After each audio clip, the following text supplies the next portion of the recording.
Les saluda Laura González, la ejecutiva.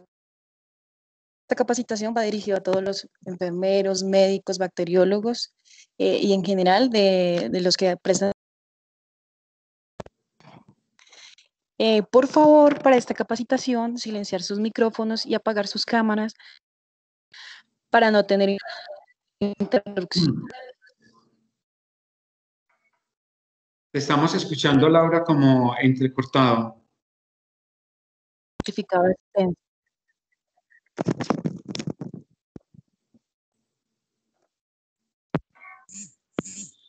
¿Cómo nos escuchan el resto de las personas? ¿Nos confirma si nos escuchan?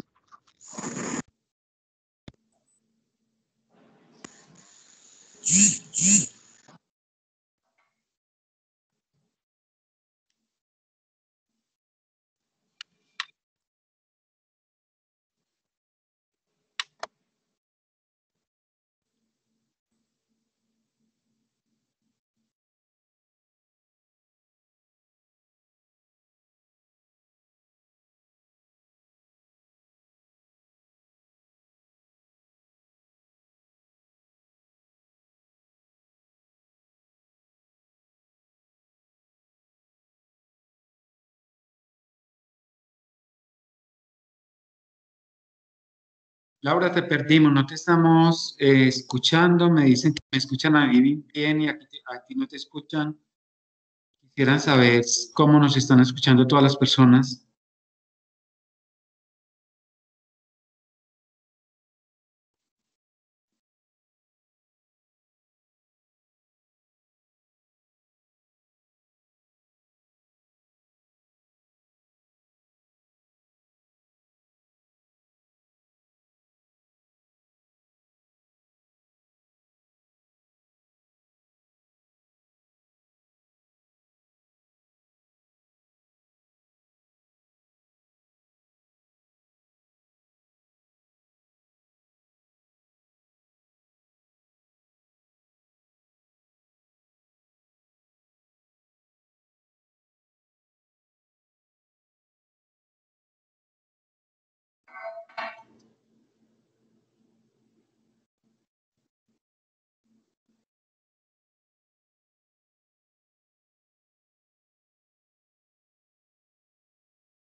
Listo, buenos días. Discúlpenme, es que el internet me ha sacado, pero ya nuevamente pude ingresar. Vamos a ver muy rápido el inicio. Entonces, nuevamente damos la bienvenida a todo el personal de salud del Centro Policlínico del Olaya. Por favor, silenciar sus cámaras para no tener interrupciones. El día de hoy vamos a realizar una capacitación de tipos de administración de hemocomponentes. Una es a las 8 de la mañana y la otra va a ser a las 2 de la tarde. Quien va a dirigir esta capacitación es el doctor Carlos Arbeláez. Él es nuestro director del Banco Nacional de Sangre Hemolife. Él es médico especialista en medicina de laboratorio de la Universidad 6 de Medellín y especialista en medicina transfusional del Servicio de Transfusiones de Sangre de Escocia. Les saluda Laura González, la ejecutiva comercial del banco. Y bueno, yo ya le doy la bienvenida al doctor. Doctor Arbeláez, ya puede dar inicio. Gracias, Laura. Bueno, un saludo para todos. Muchas gracias por estar en esta mañana presentes para esta capacitación. Quisiera decirle lo siguiente: en cualquier momento durante la presentación podemos interrumpir para solucionar alguna pregunta o responder inquietudes al respecto. Vamos a tener un tiempo de presentación de aproximadamente unos 50 minutos. La conferencia se denomina entonces Tiempos para la Administración de Componentes Sanguíneos. Cuando hablamos de tiempos para la administración de componentes sanguíneos, yo me tomé el atrevimiento de considerar todos los tiempos para que conozcamos cómo en medicina transfusional y banco de sangre trabajamos realmente como contra el tiempo, porque desde el momento en que se cita un donante a una donación empieza a correr el reloj hasta que finalmente el componente llega al paciente que lo requiere. Entonces voy a abordar la conferencia teniendo en cuenta los diferentes tiempos que nosotros requerimos durante el procesamiento de la sangre. Yo por acá he visto que se han venido presentando a través del chat. Es muy buena idea para que sepamos a qué público nos estamos dirigiendo y también para llevar entonces el registro de la asistencia y posteriormente darles el certificado de la capacitación. En las horas de la tarde, esta conferencia también se va a presentar de 2 a 3 M. Bueno, entonces, sin más preámbulos y ya dándolos saludado, vamos a presentar entonces, a iniciar con la presentación. Voy por acá a compartir la pantalla.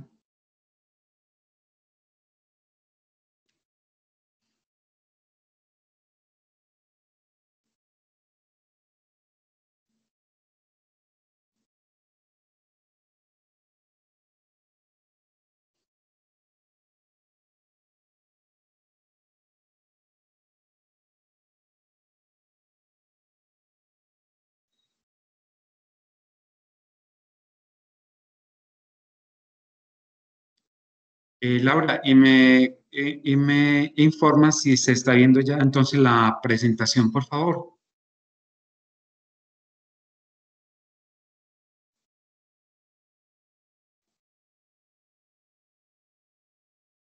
Laura.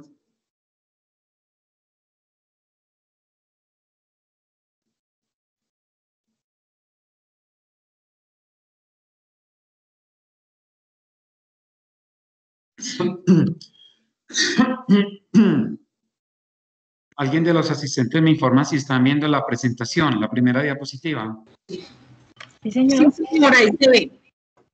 Perfecto. Sí, señora, gracias. Ok, muchísimas gracias, muy amables. Entonces, nuevamente el tema, administración de componentes sanguíneos. Ya Laura hizo la presentación mía. Actualmente me desempeño entonces como director científico del Banco de Sangre de la Fundación Banco Nacional de Sangre, Hemolife. Muchísimas gracias entonces por estar en el día de hoy con nosotros. Vamos a hacer una revisión breve de los diferentes procesos que se realizan entonces en Banco de Sangre y Medicina Transfusional. Empezamos por la captación y selección del donante.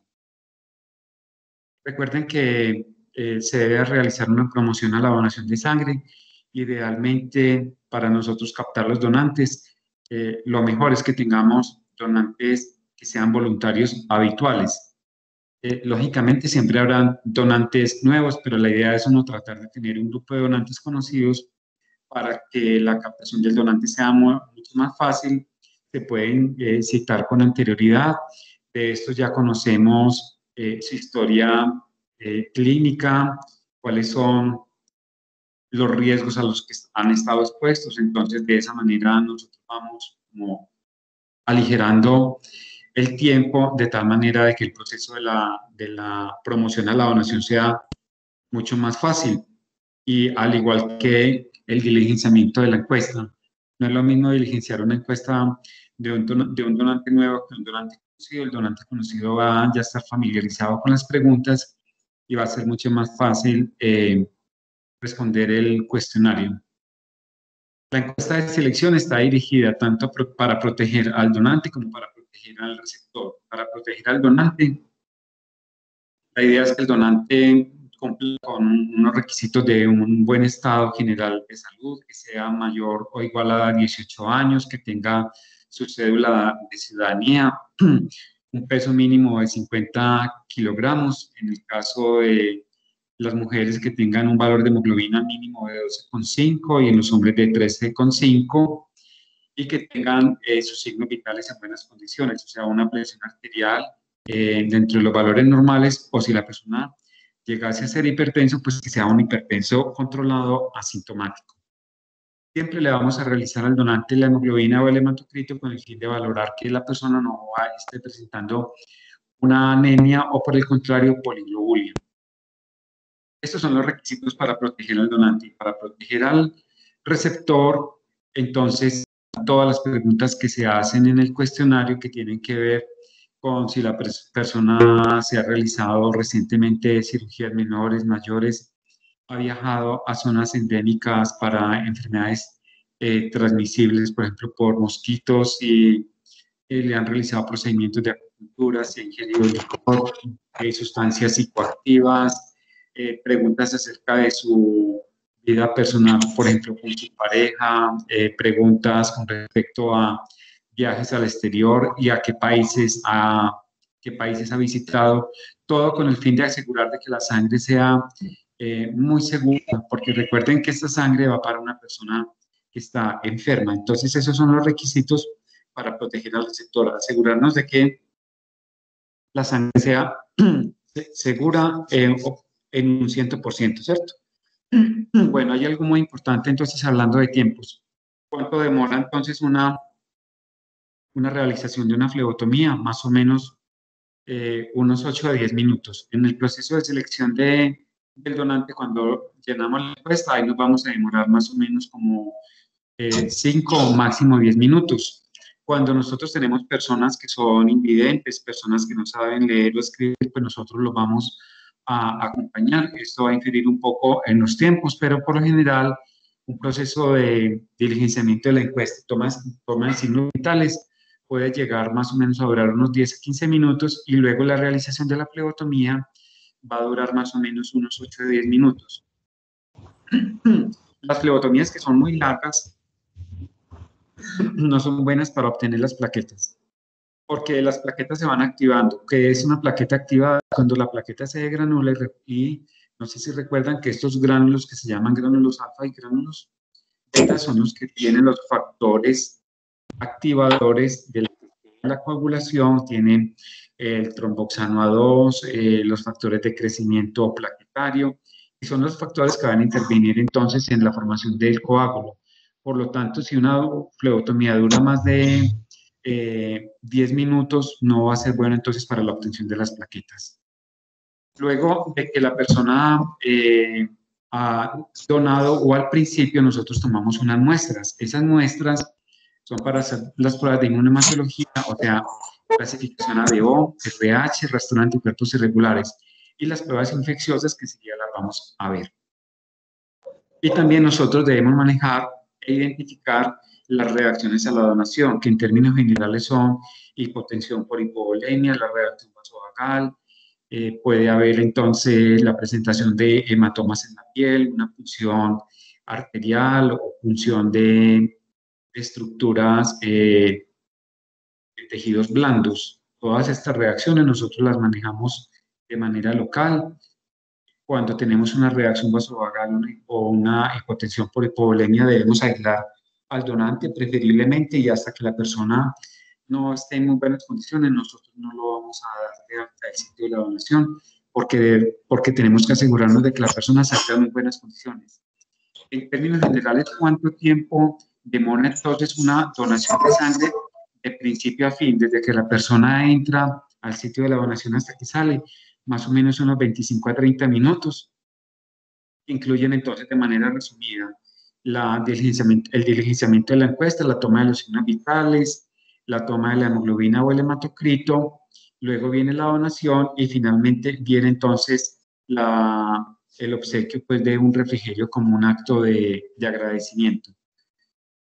En los bancos de sangre ya tenemos una tecnología que nos ayuda mucho a los procedimientos. Aquí tenemos, por ejemplo, una balanza electrónica y que a la vez nos sirve como agitador. Entonces nosotros colocamos la bolsa, hacemos la configuración de la balanza colocamos cuál va a ser el volumen a obtener, separa la bolsa para que no interfiera el peso de la unidad y entonces nosotros configuramos para que obtengamos entonces 450 mililitros. Es el volumen promedio de una unidad de sangre total. Entonces, la máquina va pesando la unidad, la va agitando para que se mezcle con el anticoagulante. El anticoagulante se llama citrato, fosfato, dextrosa y adenina. Y si nosotros vamos a captar unidades que son glóbulos rojos pobres en leucocitos, le vamos a adicionar una sustancia que se llama solución aditiva. Esa solución aditiva hace que la unidad no dure ya 35 días, sino 42 días, para la obtención entonces de glóbulos rojos pobres en leucocitos. En términos generales, ya no contamos a nivel mundial con glóbulos rojos estándar. Ya son glóbulos rojos pobres en leucocitos con el fin entonces de prevenir las reacciones transfusionales febriles no hemolíticas asociadas a los antígenos HLA que están en los leucocitos. Y también para la prevención del citomegalovirus a través de las transfusiones, que es un virus de inclusión citoplasmática. Estos glóbulos rojos pobres en leucocitos tienen una reducción más o menos del 80% de los leucocitos. Y si queremos asegurar que la unidad tenga una reducción mucho más alta, entonces usaríamos los filtros tanto para glóbulos rojos como para plaquetas que atrapan un 99.99% de los leucocitos.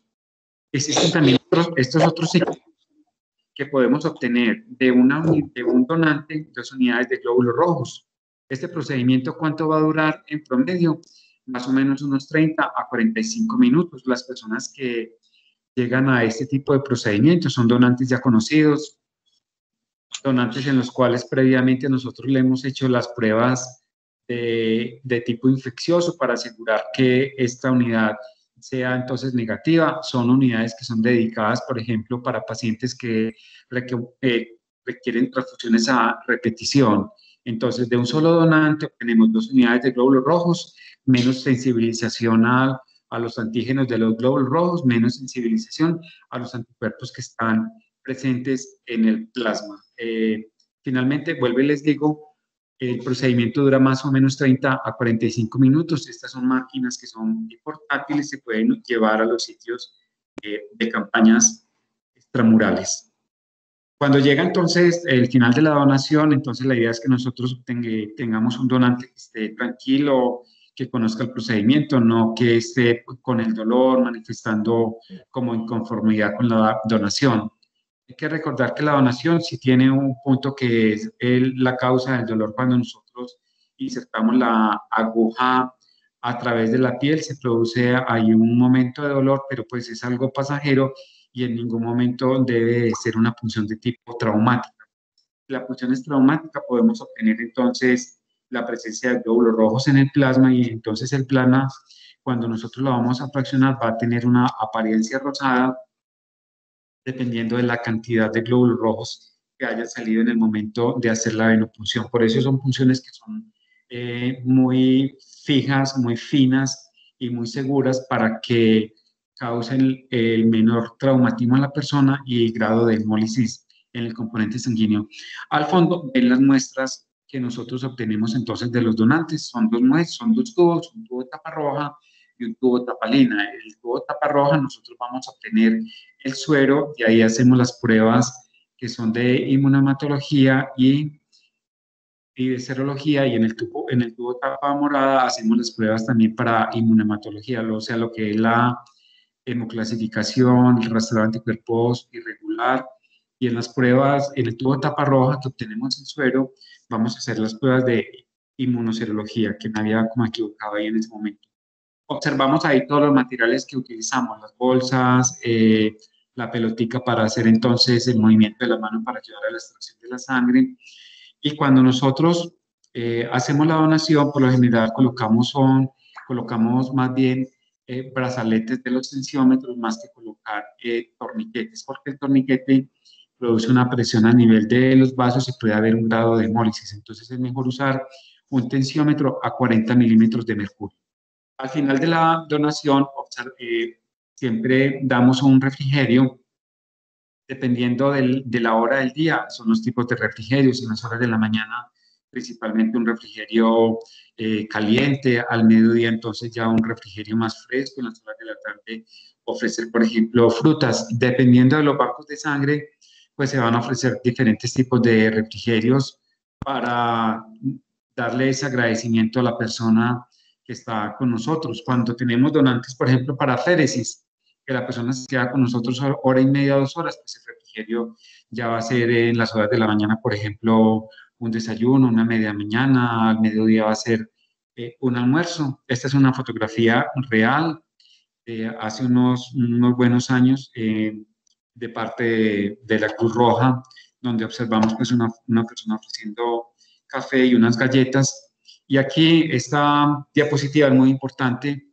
Siempre que se ofrece un refrigerio hay que aprovechar el tiempo para uno tener material para los donantes, para que ellos sepan la sangre hacia quién va dirigida, cuáles son los procedimientos que se le hacen a la sangre, eh, que conozcan las estadísticas, que conozcan las ventajas de donar sangre, cuáles son los riesgos. Este material es muy importante que la persona lo conozca porque muchas veces los donantes donan sangre, pero no tienen ninguna información. Entonces, durante el tiempo que permanecen en los sitios del refrigerio, ¿no? Aparte de ofrecer el refrigerio, pues debemos ofrecer algún tipo de literatura y si se pueden llevar esta información mucho mejor para que sea dada a otras personas. Entonces ya dejamos los tiempos para la donación de sangre y ahora vamos con los tiempos de procesamiento y almacenamiento de la sangre. ¿En qué componentes se separa entonces la sangre total? Se separa en glóbulos rojos, en plasma fresco congelado, en crioprecipitado y en plaquetas. Tener ya sangre total en los bancos de sangre como tal es muy difícil porque toda la sangre se fracciona. ¿Por qué razón? Porque es más efectiva la transfusión de los componentes sanguíneos en cada uno de sus partes que si fuéramos a administrar sangre total.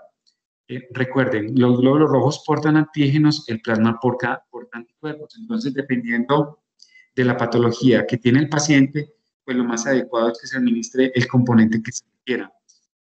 Por ejemplo, si son trastornos de la coagulación, tenemos entonces las plaquetas, el crioprecipitado o el plasma fresco congelado. Y si son trastornos para el transporte del oxígeno, pérdida masiva de sangre, anemias agudas o crónicas, entonces tenemos los glóbulos rojos. Cuando nosotros recibimos, perdón, me disculpan, voy a tomar un poco de agua. Cuando la sangre llega a los bancos de sangre para su fraccionamiento, nosotros tenemos unos tiempos. Si nosotros vamos a fraccionar, por ejemplo, plasma fresco congelado, crioprecipitado en plaquetas, el plasma idealmente se debe procesar en las primeras 6 horas para nosotros obtener de ese plasma el crioprecipitado. Entonces llega a la unidad de sangre total y nosotros las vamos a colocar en estas centrífugas, se llaman centrífugas refrigeradas y tienen diferentes ciclos. El primer ciclo para separar de los glóbulos rojos el plasma se hace a 4 grados centígrados y es una centrifugación suave, más o menos a unas 5.000 revoluciones por minuto. Y esto va a durar alrededor de unos 8 minutos y separamos entonces de los glóbulos rojos el plasma. Y luego va a venir una segunda centrifugación, eso se llama una centrifugación pesada, donde del plasma vamos a separar las plaquetas. Es una centrifugación que se hace a 22 grados centígrados, ya más o menos ya es por unos 15 minutos y a muchas más revoluciones, a unas 8.000 revoluciones por minuto. Entonces, aquí estamos hablando nuevamente de tiempos. Y así es como nosotros vamos a ver el componente sanguíneo separado. En la parte inferior vamos a obtener los glóbulos rojos, porque van a la parte inferior por la gravedad específica, o sea, por el peso molecular que tienen los componentes. Luego seguiría la parte de los glóbulos blancos, luego vendrían el plasma en el cual están resuspendidos las plaquetas, los factores de la coagulación, las inmunoglobulinas y las proteínas. Este es un esquema de una unidad, por ejemplo, de sangre total. Y así es como nosotros hacemos el proceso de fraccionamiento en el banco de sangre. Empezamos entonces con una bolsa triple que tiene la unidad de sangre total. Viene la primera centrifugación, que yo les decía, separamos los glóbulos rojos del plasma. Luego nos quedan concentrados glóbulos rojos y plasma rico en plaquetas o factores de la coagulación. Luego viene entonces una segunda centrifugación en la cual entonces al final vamos a obtener las plaquetas que están en la bolsita del lado derecho y en la otra vendría a denominarse plasma pobre en factores o plasma fresco congelado. Este plasma fresco congelado lo debemos congelar en las primeras 6 a 8 horas para que el plasma obtengamos luego de 24 horas de congelación entre menos 18 y menos 30 grados centígrados se va a formar el crioprecipitado. Luego nosotros tendríamos que sacar la bolsa del congelador, dejarla descongelar a 4 grados centígrados en una nevera, haríamos una tercera centrifugación y del plasma obtendríamos entonces el crioprecipitado. Si vamos a obtener plaquetas, tenemos entonces un tiempo de recolección de 6 horas para que estas plaquetas sean viables. Este equipo que tienen acá al frente es un separador óptico, es el equipo que nosotros utilizamos para la obtención de los componentes sanguíneos pobres en leucocitos, tanto las plaquetas como los glóbulos rojos. Por la parte inferior salen los glóbulos rojos, por la parte superior sale el plasma, de ahí nosotros vamos a obtener las plaquetas, y en la bolsa original lo que van a quedar son los leucocitos. Estas unidades se denominan en los bancos de sangre top and bottom. Top, por la parte superior obtenemos el plasma y bottom, por la parte inferior vamos a obtener entonces los glóbulos rojos. Estos equipos funcionan con un sensor óptico, el cual detecta la turbidez del componente y en ese momento él tiene un seguro, el cual se va a cerrar de manera automática a medida que se va haciendo la presión sobre la unidad. Y así es como nosotros al final vamos a obtener entonces los componentes sanguíneos. Aquí tenemos una bolsa cuádruple, al lado tenemos las diferentes muestras que obtenemos de la donación, y de una bolsa cuádruple vamos a obtener entonces 3 componentes: glóbulos rojos, plaquetas y plasma fresco congelado. Los glóbulos rojos que se almacenan a 4 grados centígrados y si es en CPDA durarían 35 días y si son con solución aditiva durarían entonces 42 días. En el centro tenemos entonces las plaquetas que duran 5 días a 22 grados centígrados y que si nosotros tuviéramos unos procedimientos avalados para hacerle a las plaquetas, por ejemplo, cultivos, las plaquetas entonces podrían pasar a durar 7 días, procedimientos que se realizan ya en otros países. Y en el caso del plasma fresco congelado, si nosotros lo almacenamos a menos 30 grados centígrados va a durar 12 meses y si lo almacenamos a menos 18 grados centígrados va a durar entonces 6 meses. Un procedimiento de aféresis de plaquetas en un equipo de flujo intermitente, donde el acceso venoso es por un solo brazo, se extrae entonces sangre total, entra a la máquina de aféresis, a un estuche, que es un estuche estéril, el cual es únicamente para un solo donante. Este procedimiento es un procedimiento muy seguro, controlado con diferentes tipos de alarmas. Tenemos que utilizar un anticoagulante que se llama ACDA, adenina, citrato y destroza, para que la sangre al momento de salir del donante se mezcle con el anticoagulante. ¿Por qué se llama de flujo intermitente? Porque se saca sangre total, la máquina separa de la sangre total el plasma, del plasma separa las plaquetas y luego va a hacer una reinfusión al donante del plasma junto con los glóbulos rojos. ¿Cuánto dura en promedio este procedimiento? Dura más o menos 1 hora y media desde el momento en que la persona la sentamos en la máquina. ¿Por qué tanto tiempo?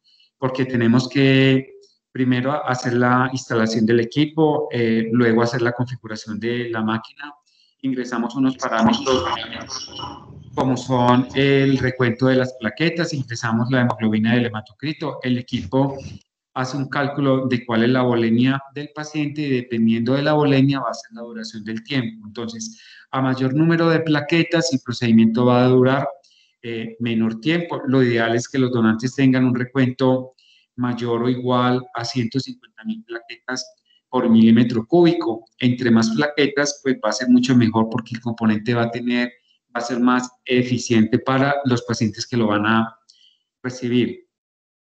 Este procedimiento, como les decía, dura más o menos entonces 1 hora y media. Si los donantes tienen unos recuentos menores, pues el procedimiento se va a extender. Por eso nosotros preferimos hacer clubes de donantes donde los donantes tengan unos recuentos altos para que sea mucho más eficiente la transfusión de las plaquetas para los pacientes. Entonces aquí dejamos ya otro tiempo, que es el de las plaquetas por aféresis, en promedio 1 hora y media. Luego vienen entonces las pruebas de inmunohematología que nosotros le hacemos a todas las donaciones de sangre. ¿Cuáles son estas pruebas? Tenemos entonces el grupo sanguíneo ABO, el RH, y cuando un donante es RH-D negativo, hacemos entonces la fenotipificación para saber, aparte del grupo sanguíneo RH-D, cómo es el fenotipo del RH, o sea, el C mayúscula, el C minúscula, el E mayúscula y el E minúscula, porque una persona no solamente se sensibiliza al sistema RHD, no se puede sensibilizar, por ejemplo, al antígeno E, y si es una mujer en edad fértil, ella puede sensibilizarse contra el antígeno E para fabricar anticuerpos anti-E, y en el siguiente embarazo estos anticuerpos anti-E pasan al feto y va a causar una enfermedad del feto y el recién nacido, ya no por el antígeno D, pero sí por el antígeno E. Estas pruebas nosotros las hacemos en equipos que son automatizados, que requieren también un tiempo para su realización, y dependiendo del número de pruebas que se vayan a realizar, o sea, del número de donaciones, pues va a ser la duración del procedimiento. ¿Cuánto nos vamos a demorar en esas pruebas de inmunohematología? Si tenemos una buena automatización, nos podremos demorar unas 2 o 3 horas en hacer todos esos procedimientos. Si es un banco de sangre que trabaja con equipos no automatizados, entonces va a realizar pruebas de tipo manual, pero en realidad ya contamos con tecnologías que permiten que los equipos sean automatizados, de muy pocas pruebas a pruebas ya de una manera masiva. Aquí tenemos entonces un cuadro donde resumimos cómo son las pruebas de inmunohematología. Nosotros realizamos pruebas que se llaman la prueba directa globular, donde utilizamos las células, o sea, los glóbulos rojos más los antisueros anti-A y anti-B. Y la prueba inversa es la prueba sérica, donde utilizamos el suero del donante más las células A o las células B, y dependiendo de cómo nos den la prueba globular directa y la prueba sérica, nosotros hacemos la interpretación de las pruebas. Aquí vemos una persona entonces trabajando con lo que se llama el tubo piloto. Cuando nosotros vamos a enviar un componente sanguíneo a un paciente, o cuando nosotros vamos a hacer las pruebas de los glóbulos rojos de la unidad para hacer una recertificación de la unidad del grupo sanguíneo, tomamos uno de estos segmentos. Estos segmentos es el tubito que queda, o la manguerita que queda entre la aguja que entra al vaso sanguíneo del donante y el tubito que llega a las bolsas de sangre. Entonces eso nosotros lo partimos en diferentes segmentos a través de 2 sistemas o 3 realmente. Uno puede hacer nuditos para hacer los segmentos, los puede hacer con una grapa de aluminio o de forma automática con un sellador eléctrico. Entonces, con estos segmentos nosotros podemos reclasificar una unidad de glóbulos rojos. Esto siempre lo hacemos cuando vamos a hacer el despacho de la sangre. ¿Cuánto tiempo dura una reclasificación de una unidad de sangre? Si la hacemos, por ejemplo, por un método manual en placa, nos demoramos unos 2 a 3 minutos, porque es tomar una gotica de la unidad, la vamos a depositar en una placa para hacer la prueba globular, anti-A, anti-B, anti-D. Adicionamos el suero, mezclamos con un palillito y de esa manera nosotros vamos a reclasificar la unidad. Eso es muy importante, por ejemplo, en los códigos rojos. Cuando nosotros tenemos un código rojo que enviamos la sangre sin pruebas cruzadas, a nosotros nos debe llegar de manera simultánea al servicio de transfusión la muestra del paciente, y en 5 minutos nosotros podemos hacer una clasificación de tipo globular, saber cuál es el grupo específico del paciente, y si no se han transfundido las unidades o RHD negativo al paciente, nos devuelven esas unidades RHD y nosotros mandamos la que sea la específica. Les estoy mostrando ya unas nuevas tecnologías que nosotros utilizamos en banco de sangre, que es la de la derecha. Utilizamos entonces unas tarjetas que vienen ya en gel preparadas, donde nosotros ya tenemos entonces el antisuero dentro de las tarjetas. Lo que vamos a adicionar son los glóbulos rojos o el suero de los pacientes. Ahí se hace la reacción, son sistemas automatizados. Y esto nos va a cortar el tiempo para hacer las pruebas cruzadas, el rastreo de anticuerpos irregulares y la clasificación sanguínea. Si nosotros vamos a hacer una prueba cruzada por el método tradicional en tubo, que es el que está a la izquierda, nos vamos a demorar más o menos en una prueba cruzada tradicional entre 45 a 60 minutos. ¿Por qué? Porque tenemos que adicionar de manera manual los glóbulos rojos, adicionar los antisueros, luego hacer diferentes pasos de centrifugación, adicionar el suero de Coombs, hacer unos lavados, y todo esto requiere pues un tiempo y requiere la marcación de los diferentes tubos para que no nos vamos a equivocar. En cambio, con estas pruebas en que pasamos de 45 minutos a 30 minutos. Esos 15 minutos en un servicio de medicina transfusional son cruciales. Aquí les muestro cómo se ven entonces las clasificaciones sanguíneas, las pruebas realizadas en tarjeta, y cómo nosotros podemos, mediante esta tecnología, grabar la información en sistemas automatizados, donde nosotros podemos crear un archivo y podemos inclusive imprimir el resultado de la clasificación, y esto adicionarlo a una encuesta de tipo manual, o si tenemos la imagen, enviarlo de manera electrónica a la encuesta electrónica que tenga el paciente. Esta clasificación sanguínea también en tarjeta permite mayor objetividad. Cuando nosotros hacemos las clasificaciones sanguíneas de esta manera, que son manuales, requiere de la experticia de la persona, que sepa muy bien distinguir que es un grado 0, que es una cruz, 2 cruces, 3 cruces, 4 cruces, y de esto va a depender que una persona, con la interpretación que hace el bacteriólogo microbiólogo, sepa si la persona es de grupo sanguíneo A, B, AB, RHD positivo o negativo, prueba cruzada positiva o negativa y un rastreo de anticuerpos regular positivo o negativo. Entonces, aquí se requiere una gran experticia para la interpretación de estas pruebas. Luego vienen los tiempos para preparar las pruebas de microbiología. ¿Cuáles son las pruebas microbiológicas que nosotros les hacemos a la sangre? Les hacemos VIH, hepatitis B y C. En hepatitis B nosotros hacemos entonces la determinación del antígeno de superficie para la hepatitis B, y también hacemos el core total, o sea, IgG más IgM para la hepatitis B. Hacemos la determinación de anticuerpos contra el virus de la hepatitis C, anticuerpos contra el Trypanosoma cruzi, que es el agente causante de la enfermedad de Chagas, la prueba treponémica para sífilis y determinación de anticuerpos contra el virus de la leucemia de las células T humanas que produce la paraparesia espástica tropical en el Pacífico colombiano. ¿Cuánto tiempo demora a realizar las pruebas microbiológicas? Más o menos unas 3 a 4 horas, dependiendo también del número de pruebas y de la automatización que tengamos nosotros en nuestro banco de sangre, va a ser la duración de sus procedimientos. Luego vienen entonces, perdón, los tiempos para los procedimientos pretransfusionales. ¿Qué son procedimientos pretransfusionales?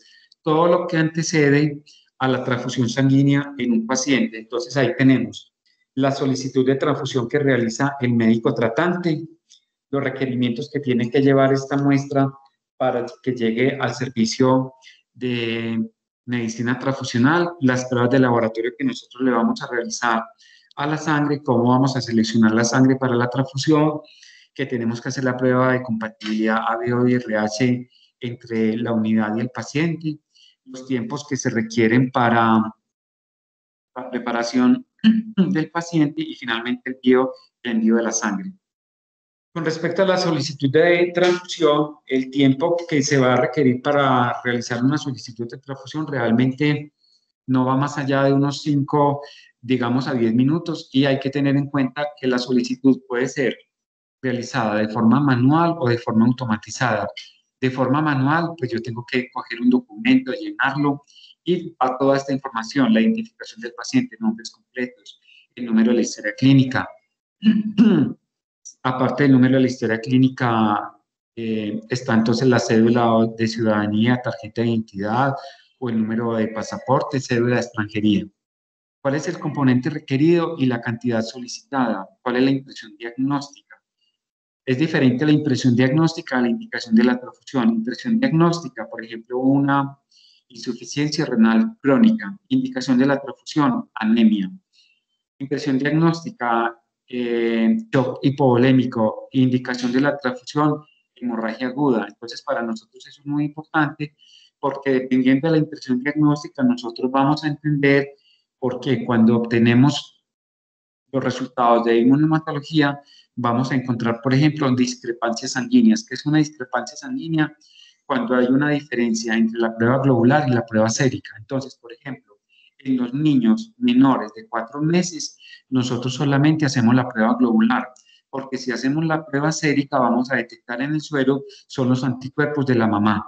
Entonces, únicamente hacemos la prueba globular en los niños menores de 4 meses. Y si es una persona de edad, con el tiempo va a perder potencia los anticuerpos que están en el plasma. Entonces, la prueba globular va a presentar una discrepancia frente a la prueba sérica, porque la prueba sérica no va a ser compatible con los antígenos que están en los glóbulos rojos. Entonces, con la edad se pierden los anticuerpos presentes en el plasma. Entonces, para nosotros es muy importante la edad de la persona, la impresión diagnóstica, la indicación de la transfusión, y dependiendo de eso seleccionamos el componente sanguíneo más adecuado. Es muy diferente transfundir glóbulos rojos, por ejemplo, para una persona que tiene una anemia aplásica o que tiene una insuficiencia o que tiene una anemia aguda, porque la edad del componente sanguíneo va a ser muy diferente. En términos generales, un glóbulo rojo sirve lo mismo, captado el día 1, el día 0 al día 42, pero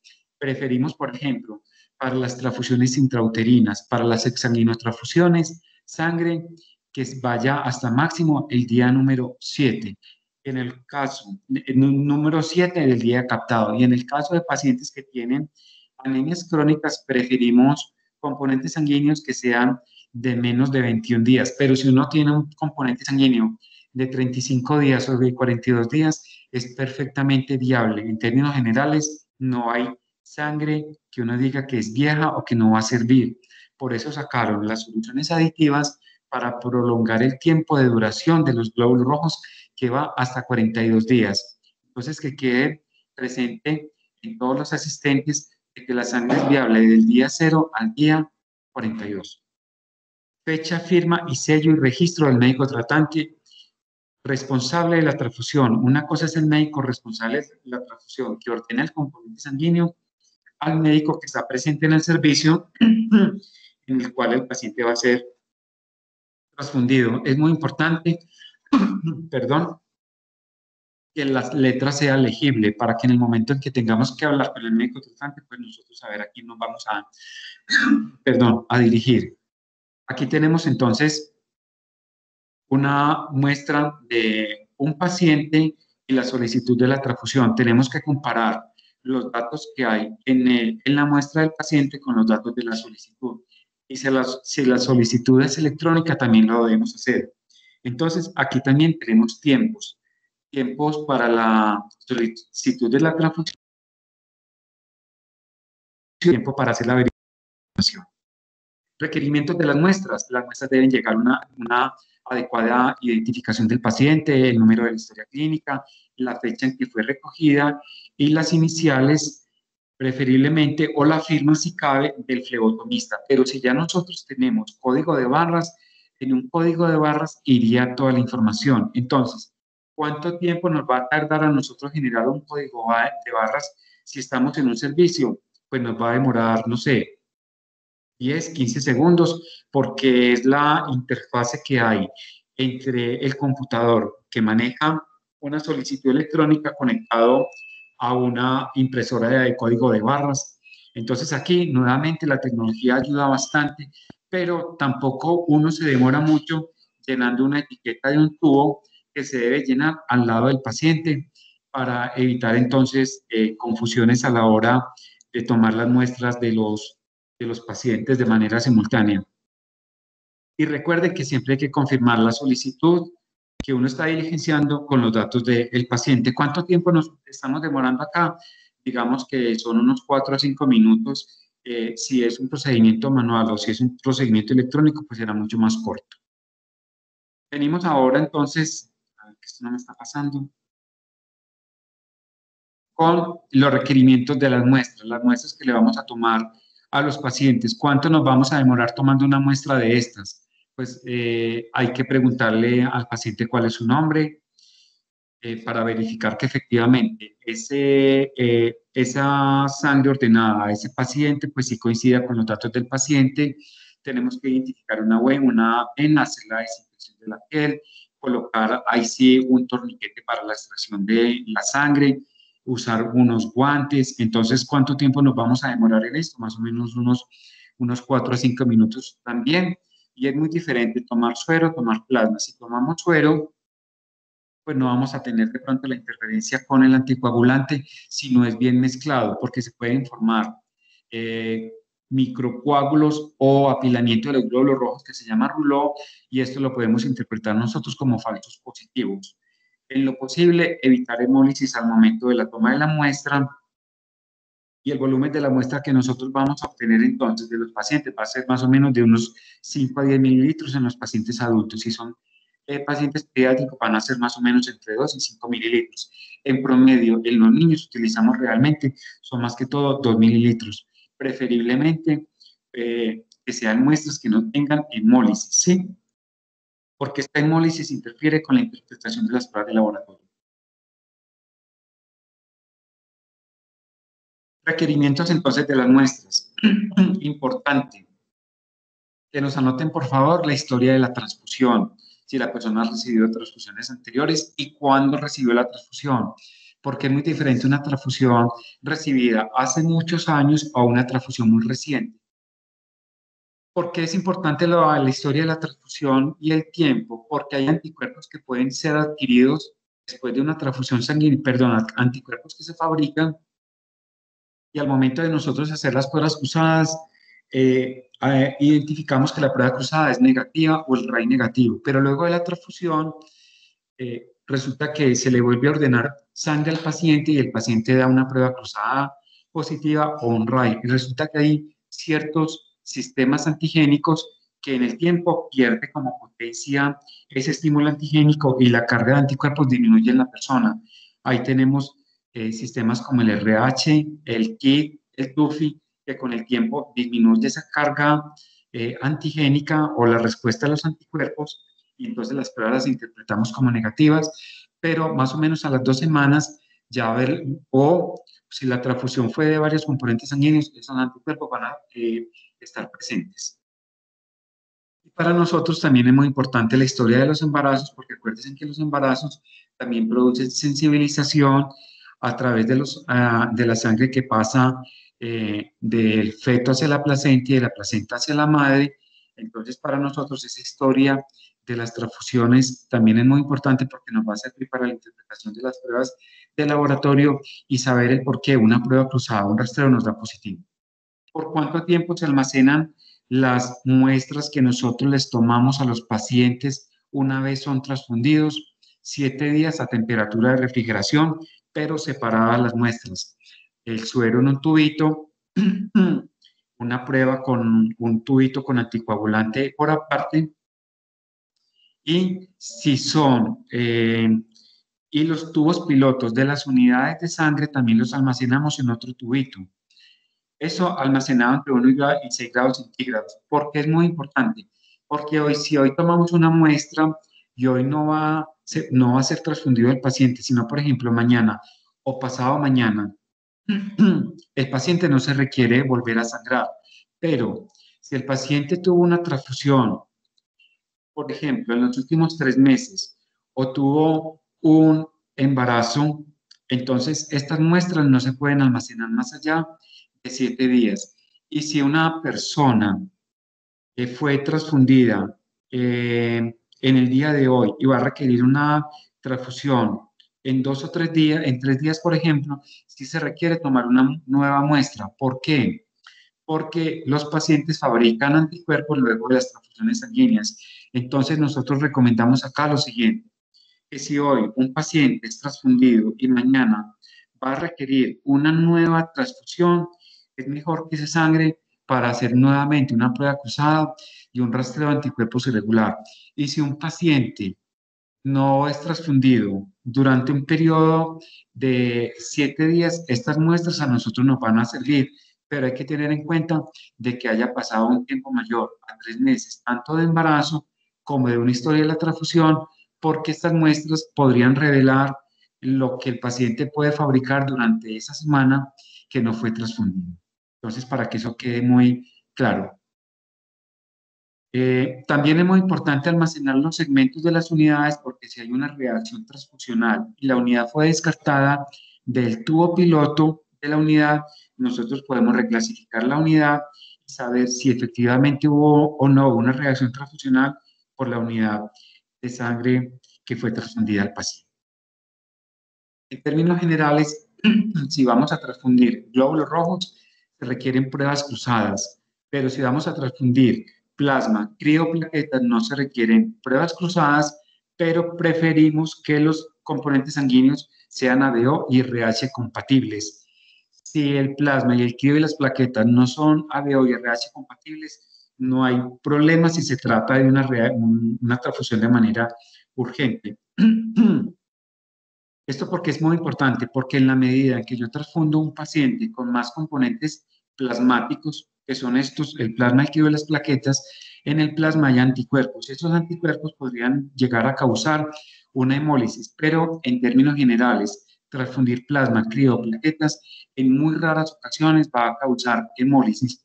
Tiene que ser que se transfundan muchas unidades de esos componentes para que verdaderamente produzca una hemólisis en el paciente a partir de la presencia de anticuerpos en los componentes plasmáticos. Por esta razón es que nosotros solamente realizamos pruebas cruzadas en los glóbulos rojos porque la transfusión de glóbulos rojos incompatibles sí nos producen hemólisis con mucha frecuencia. ¿Cómo seleccionamos la sangre? La seleccionamos por la compatibilidad de O, por la compatibilidad de RH y siempre tomamos las unidades de la nevera que están en la parte de atrás de la unidad. Ponemos más viejas, no por lo vieja en el tiempo, sino por las unidades que fueron captadas para que quitemos el término como de viejo, como más distantes en el tiempo, aunque sí uno dijera como las unidades más viejas, pero recuerden lo que yo les dije ahora, que para el momento de la transfusión una unidad es viable desde el día 0 al día 42 de la unidad. Entonces siempre tomamos las unidades que están en la bandeja en la parte posterior de la nevera. Este es el cuadro de compatibilidad que nosotros siempre tenemos presente para hacer una transfusión de componentes sanguíneos. Una persona de grupo sanguíneo A, ¿qué glóbulo rojo le vamos a transfundir? Pues las de su propio grupo sanguíneo y el grupo sanguíneo O.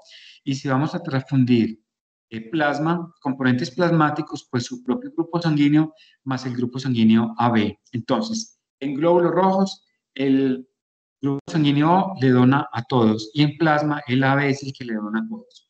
Si la persona es de grupo sanguíneo RH positivo, puede recibir glóbulos rojos tanto RH positivos como negativos, y si la persona es del grupo sanguíneo RH negativo, siempre debe recibir glóbulos rojos RHD negativos. Y en el caso de plasmas, de componentes plasmáticos, no importa el RH, a no ser que uno tenga un componente plasmático RHD negativo, RHD positivo, y que por alguna circunstancia va a ir a una persona RHD negativo, pero ese plasma tiene un aspecto rosado porque tiene glóbulos rojos. Entonces, esos glóbulos rojos RHD positivos pueden sensibilizar a una persona, ese plasma RHD positivo puede sensibilizar a una persona RHD negativa por la presencia de esos glóbulos rojos en el plasma. Entonces, esos glóbulos rojos ese plasma preferiblemente evitarlo en personas RHD negativas.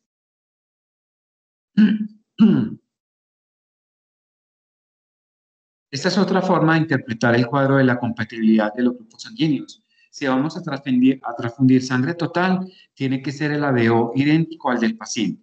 Si vamos a transfundir glóbulos rojos que sean compatibles con el suero del paciente. ¿Por qué? Porque ahí están los anticuerpos.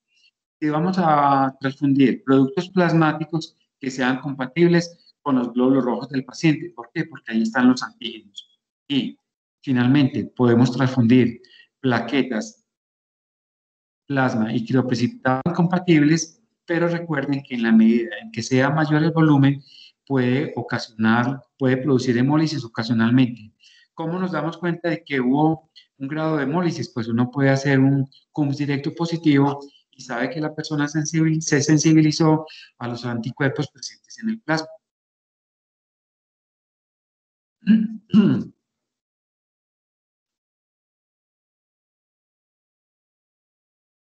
Acá estamos haciendo entonces las pruebas de laboratorio que hacemos cuando vamos a hacer un despacho de la sangre. Nosotros acá trabajamos de una manera muy concentrada. Tenemos los antisueros, tenemos los tubos, tenemos las tarjetas, tenemos una cantidad de muestras. Por eso en los servicios de transfusión y bancos de sangre, cuando estamos realizando estos procedimientos, preferimos no ser interrumpidos cuando nos llaman, por ejemplo, por teléfono a una pregunta que si ya tenemos los glóbulos rojos listos que el despacho. Entonces, hay un tiempo en el cual nosotros, dependiendo de la hora en que estamos haciendo esos procedimientos, el teléfono no va a ser contestado porque una desconcentración para responder una llamada telefónica va a hacer que uno no recuerde exactamente de manera precisa dónde fue que yo deposité una gota de glóbulos rojos de plasma antisuero y eso hace que se cometan errores que hacen parte de otra conferencia que se llaman entonces las reacciones transfusionales, que en gran parte obedecen entonces a errores clericales o errores por desatención a la hora de nosotros hacer la identificación de las pruebas. Tiempos para la preparación de los componentes. Ustedes nos solicitan plasma fresco congelado y crioprecipitado. En menos de media hora va a ser muy difícil que nosotros descongelemos estos componentes porque ellos están congelados entre menos 18 y menos 30 grados centígrados.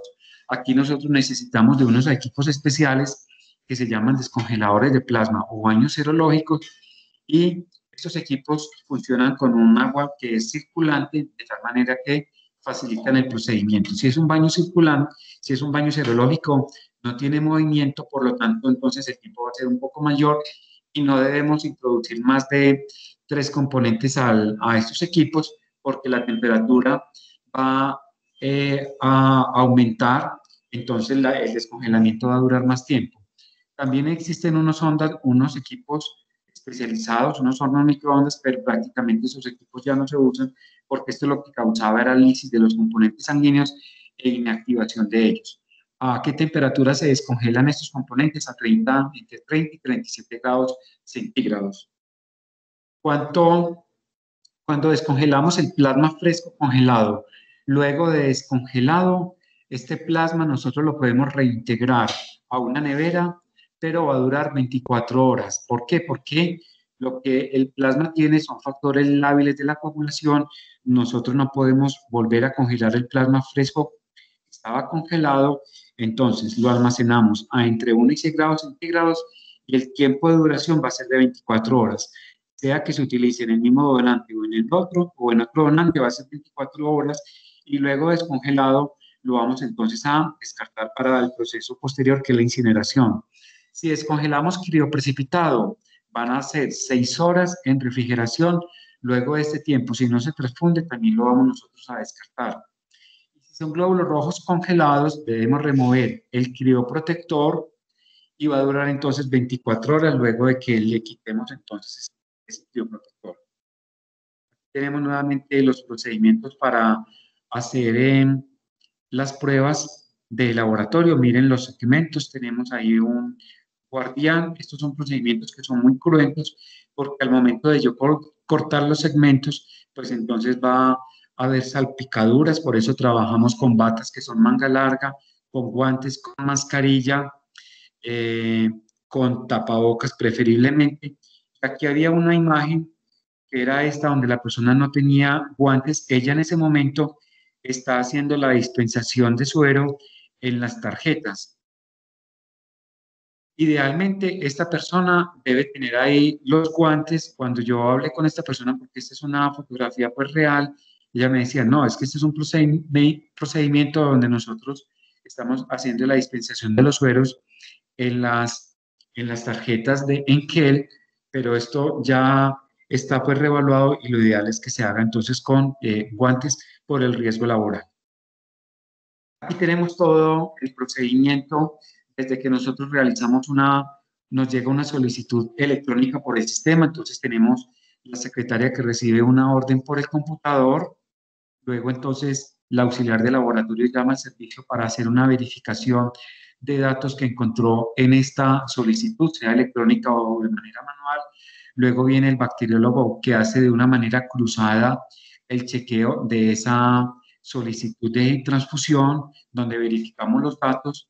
Luego el componente se prepara entonces en el servicio, el auxiliar de laboratorio llega entonces con el componente sanguíneo y con los equipos de transfusión al servicio en cadena de frío. Hacemos entonces la entrega personalizada del componente sanguíneo con el registro de transfusión a la enfermera jefe del servicio. Luego la enfermera de verificar que si verdaderamente ese componente es para ese paciente y que concuerda con el registro de transfusión, procede entonces a la preparación de la unidad.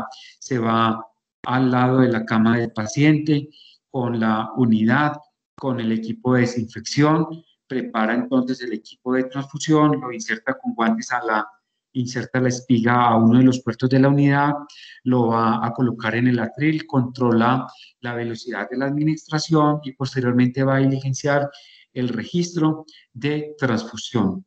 Enseguida vamos a hablar entonces de los tiempos que vamos a requerir para la administración de los componentes. Cuando ustedes nos llaman a los servicios para la administración de un componente sanguíneo, recuerden que hay tiempo para la preparación antes de ser transfundidos. Como les decía, si vamos a tomar plasma fresco congelado y crioprecipitado, nos vamos a demorar en promedio unos 30 minutos. Pero si nos piden plaquetas, las plaquetas están almacenadas a 22 grados centígrados en agitación continua, por lo tanto se pueden enviar casi que de manera inmediata. Pero si nos piden glóbulos rojos, entonces nosotros tenemos que hacer pruebas cruzadas, rastreo de anticuerpos irregulares y la reclasificación de la unidad. ¿Cuánto nos vamos a demorar en promedio? Más o menos unos 45 minutos. Por eso, nosotros vamos a hacer transfusiones de rutina o transfusiones para cirugías selectivas. Nosotros podemos hacer una reserva con 24 horas de anticipación y de esa manera nosotros tenemos la sangre ya preparada con pruebas cruzadas en la nevera, de tal manera de que si nosotros tenemos un paciente, por ejemplo, que tiene un rastreo de anticuerpos irregular positivo o la prueba cruzada le dio positiva, identificar la unidad que verdaderamente requiere el paciente, y esto sí no lo podemos hacer en 45 minutos, porque si tenemos un paciente con una prueba cruzada positiva, eso obliga a que nosotros identifiquemos cuál es el anticuerpo que tiene la persona y conseguir sangre que sea negativa para el respectivo antígeno. Y esto no dura ya 45 minutos, puede durar 2, 3 horas. Por lo tanto, es muy importante que si nosotros tenemos cirugías electivas, transfusiones de rutina, esto se haga con 24 horas de anticipación.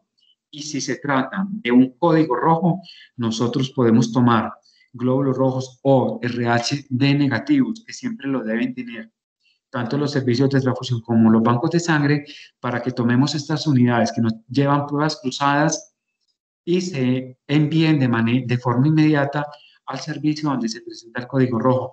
¿Cuánto tiempo demora esto? 5 minutos. De manera simultánea en el servicio donde está el paciente, nos deben enviar 2 tubos, tapa roja, tapa morada, para nosotros hacer las respectivas pruebas cruzadas, y en un tiempo de 5 minutos les podemos informar a ustedes cuál es el grupo específico del paciente para en adelante transfundir sangre que sea isogrupo, y si no se han gastado las unidades o RH-D negativas, nos devuelven esas negativas y nosotros les entregamos las positivas en caso de que la persona sea RH-D positivo. Aquí tenemos entonces la preparación de glóbulos rojos que son filtrados. Tiempo para la preparación de glóbulos rojos filtrados. Esta filtración se llama transfusión en banco. Este procedimiento nos puede durar más o menos unos 30 a 45 minutos, dependiendo del tipo de filtro que estemos utilizando. Entonces, si ustedes nos piden glóbulos rojos filtrados, tengan en cuenta que no los vamos a enviar de manera urgente. ¿Por qué? Porque requieren de este procedimiento. Otra cosa es que tengamos glóbulos rojos filtrados prealmacenamiento. En ese caso, los bancos de sangre tenemos ese procedimiento ya validado acá en la institución y nosotros podemos enviarles a ustedes glóbulos rojos filtrados porque resulta que tienen una población en donde requieren de este tipo de componentes sanguíneos. Entonces ya hablamos de estos tiempos de preparación y de envío. Cuando hablamos de preparación del paciente, al paciente le tenemos que explicar el procedimiento.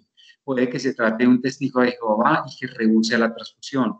Entonces eso va a incidir en el tiempo de la administración del componente sanguíneo, porque si al paciente no le explicamos el procedimiento, él puede rechazar la sangre, puede que sea porque es un testigo de Jehová o porque él tenga una aversión a la transfusión sanguínea por una mala experiencia propia de la familia. Entonces a los pacientes hay que explicarles el procedimiento, explicarles cuáles son los síntomas cuando una persona recibe una transfusión sanguínea y que presenta una reacción.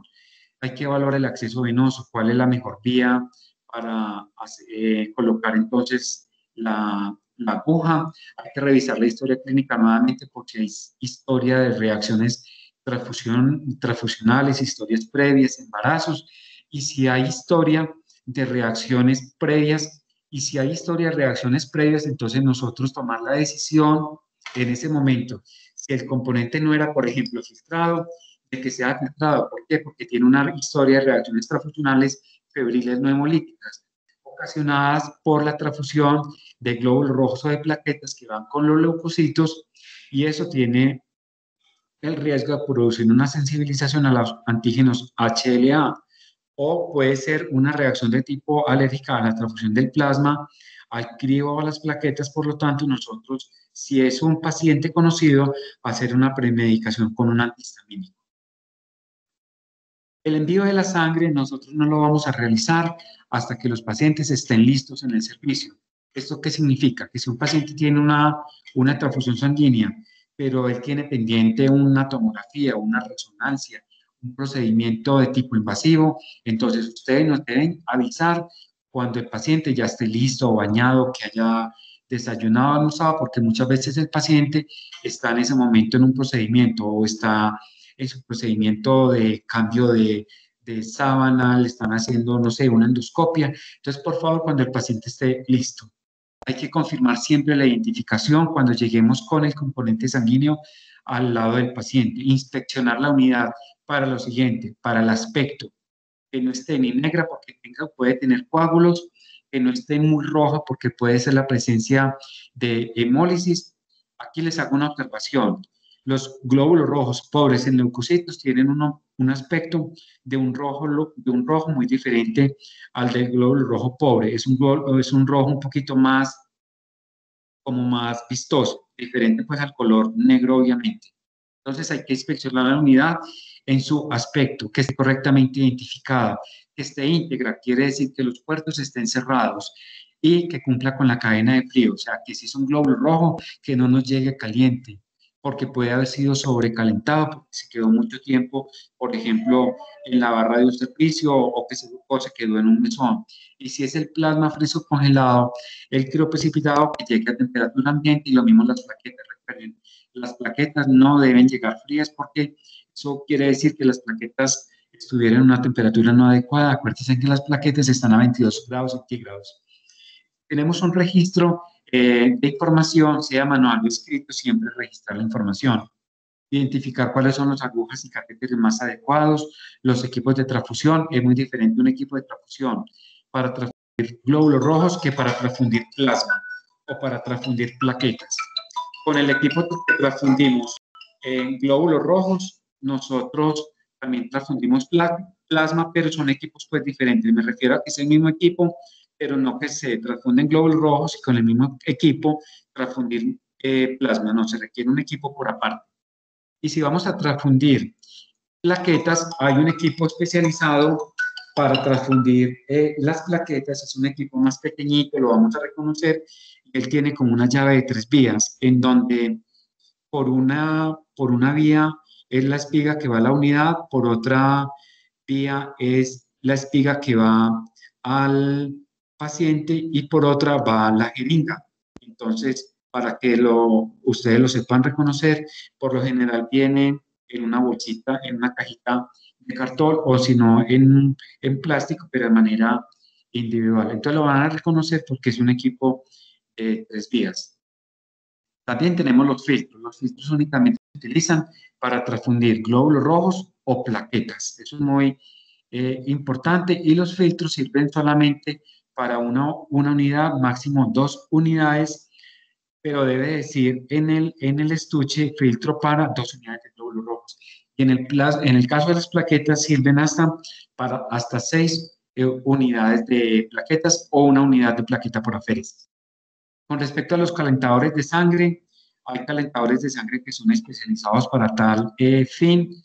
En el caso de la exsanguinotransfusión y de la transfusión intrauterina, se requiere sangre caliente y para las cirugías de alto volumen que se utilizan, por ejemplo, en los trasplantes.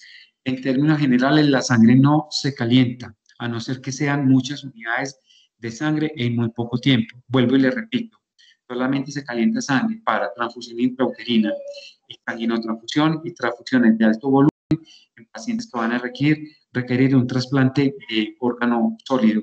De resto no se calienta la sangre. Y la única solución intravenosa con la transfusión, con los glóbulos rojos, es la solución salina. No vayan nunca a mezclar los glóbulos rojos con dextrosa porque eso va a hemolizar la sangre. Cuando yo voy a administrar glóbulos rojos, ¿cuánto tiempo me demoro para administrar glóbulos rojos? Entre 1 hora, máximo 4 horas. Y detengámonos acá un momento.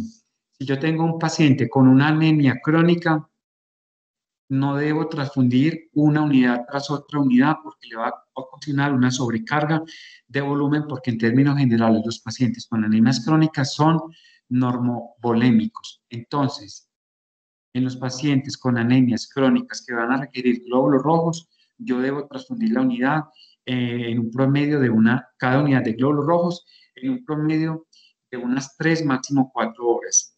Y si son varias unidades, debo dejar que pase más o menos unas 4 a 8 horas para transfundir la segunda unidad. Y si son más de 2 unidades, debo dejar pasar al menos unas 24 horas para transfundir la tercera unidad. Esto con el fin de evitarle una sobrecarga de volumen y que el paciente entre entonces en un cuadro de un edema de pulmón o en una insuficiencia cardíaca congestiva por sobrecarga de volumen. Cuando vamos a transfundir plasma fresco congelado, plaquetas y crioprecipitados, los tiempos para la administración de esos componentes son de 30 minutos. Y nuevamente, si son varias unidades de plasma fresco, por favor, no transfundan una unidad tras otra, a no ser que sea una situación de forma aguda. Transfundan cada unidad en 30 minutos. Esto con el fin de que el plasma no ocasione reacciones de tipo alérgico, porque cuando transfundimos el plasma fresco, una unidad tras otra, en muy poco tiempo, por lo general, se presentan reacciones de tipo alérgico entre la segunda y la tercera unidad de plasma. Esto es debido a la presencia de proteínas en el plasma. Entonces, lo ideal es que cada unidad se transfunda en un tiempo promedio de 30 minutos. Si vamos a transfundir plaquetas, por ejemplo, plaquetas por aféresis, es en un tiempo de 30 minutos. Y si son varias unidades de plaquetas estándar en el mismo paciente, en esos 30 minutos, entonces las 5 o 6 unidades de ese pedido. En el caso de crioprecipitado, si son muchos crioprecipitados, que en promedio una dosis es más o menos de unas 6 unidades, entonces también van a ser unos 30 minutos. Si las unidades no se volvámonos a este cuadro, no se van a transfundir, les recuerdo, nos las deben devolver en un tiempo máximo de 30 minutos para nosotros volverlas a colocar en las diferentes temperaturas. Pero si un glóbulo rojo se quedó más de 30 minutos en un servicio a temperatura ambiente, lo vamos a tener que descartar. Pero si lo tenían en una nevera, sí lo podemos reintegrar. Si el plasma fresco congelado y el crioprecipitado no nos lo reintegraron en menos de 30 minutos, no lo vamos a poder poner en temperatura de refrigeración. Y si las plaquetas las enviamos y no nos las devuelven en menos de 30 minutos, no la vamos a poder reintegrar a la cadena de frío. Finalmente, ya para terminar, entonces, recuerden, siempre hay que identificar el receptor, hay que monitorizar el paciente antes, durante y después de la transfusión, con presión arterial, el pulso, la temperatura, si tienen saturación de oxígeno, la saturación de oxígeno. Hay que controlar la velocidad de infusión a través de los tiempos calculados de acuerdo a los tiempos que yo les acabo de mostrar. Que cuando se finalice la transfusión, nuevamente le preguntamos a la persona cómo se siente, vigilamos la piel, la temperatura, la presión, chequeamos esos pulmones para ver cómo están los ruidos pulmonares, para ver si la persona no entró de pronto en un TRALI o en una sobrecarga de volumen. ¿Qué es TRALI? Incuria pulmonar aguda asociada a la transfusión debido a la presencia de anticuerpos en el plasma que pueden venir de personas multitransfundidas o de mujeres multíparas. Por eso nosotros preferimos no captar componentes sanguíneos de de personas multitransfundidas o de mujeres multíparas. Y también identificar las reacciones transfusionales. Toda unidad siempre debe venir de manera perfectamente identificada con su grupo sanguíneo, fecha de obtención, fecha de vencimiento, cómo se llama el componente sanguíneo, a qué temperatura se debe almacenar y acompañado de la unidad siempre debe venir la tarjeta de compatibilidad. En la tarjeta va el nombre del paciente, la historia clínica, el servicio, la identificación del paciente y el resultado de la clasificación sanguínea. Esta es una forma de identificar los pacientes con una manilla donde están los datos del paciente que se deben corroborar con los datos de la unidad.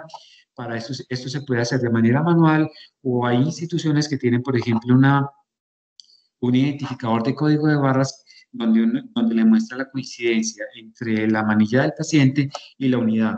Y en los servicios de transfusión siempre tenemos un registro de transfusión que nos identifica cuáles son los datos de identificación entre el paciente y el componente sanguíneo. En pacientes pediátricos, recuerden que siempre hacemos pruebas de compatibilidad, pero recuerden que hasta los 4 meses hacemos únicamente la prueba cruzada y con glóbulos rojos. Hacemos la clasificación con los glóbulos rojos del niño, no hacemos la prueba sérica. Y si son pacienticos que son pediátricos todavía hospitalizados, nosotros las pruebas cruzadas lo hacemos es con el suero de la mamá, no con el suero del niño, porque recuerden que ahí están los anticuerpos de la madre. Que los requerimientos de la muestra más o menos van a ser muestras de unos 3 centímetros de sangre como máximo, que acá en los pacientes pediátricos preferimos utilizar glóbulos rojos de no más de 7 días de haber sido obtenidos y que para la administración de la sangre pues vamos a tener que utilizar agujas, sets y bombas de infusión especiales para transfundirle a los niños porque los calibres de las venas son muy pequeñitos. Aquí ya le repaso, finalizando la última diapositiva, todo el ciclo. Una persona donando de manera adecuada, con su tensiómetro 40 milímetros de mercurio, cubriendo el sitio de la donación con una gasita para evitar que le caigan entonces los contaminantes del medio ambiente, con la pelotica para hacer la maniobra de extracción de la sangre, las muestras a los lados, una frazada en caso de frío, cómoda, una persona donando entonces a través del procedimiento de aféresis, cómo colocamos los componentes sanguíneos en la centrífuga, cómo lo colocamos en el extractor de plasma y de glóbulos rojos para obtener los pobres en leucocitos, la forma adecuada en que tenemos la unidad colocada en el atril y cómo se hace entonces una transfusión sanguínea. Acabamos entonces de ver una exposición donde nos damos cuenta que el acto de la medicina transfusional requiere de unos tiempos muy expeditos, pero que también, por más expedita que se requiere una transfusión, involucramos procedimientos que requieren de una máxima concentración y de tiempo para realizarlos para que la transfusión sea lo más segura posible.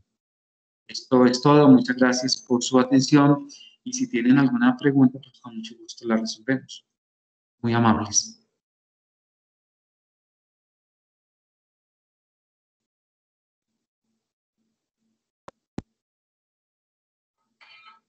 ¿Tienen alguna pregunta al respecto?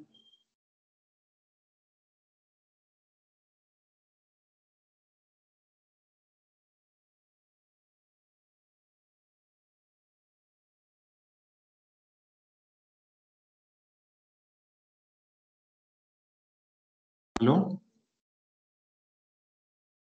Nuevamente les pregunto a todos si hay alguna pregunta con respecto a la exposición. Si no la hay, con mucho gusto nosotros podemos poner esta presentación en la página de Emolive para que ustedes accedan a ella. Laura les puede dar la indicación de cómo acceden a la presentación para que ustedes en cualquier momento la puedan consultar. Y les recuerdo que a las 2 de la tarde nosotros vamos a repetir la presentación. Agradezco mucho entonces la presencia de todos ustedes, muy amables. Muchísimas gracias, doctor. Es verdad, todas nuestras capacitaciones están guardadas en nuestra página web, nosotros las subimos ahí. Los invitamos para que puedan ingresar, es www.emolifeamerica.org. En la parte que dice eventos académicos, capacitaciones a nuestros clientes, ahí podemos ver todas nuestras capacitaciones. También los quiero invitar para que por favor en el chat deje el enlace para que puedan ingresar y ahí puedan llenar el formulario para que reciban su certificado. Nuevamente, muchísimas gracias a todos los que pudieron asistir. Gracias al Politécnico de Olaya por esta oportunidad y este tiempo y esperamos vernos a las 2 de la tarde. Si tienen alguna pregunta, de pronto también la pueden dejar en el chat y ya para las horas de la tarde, Laura me indicará si están y de pronto si hemos respondido, pues no las hicieron, entonces les damos respuesta. Claro que sí.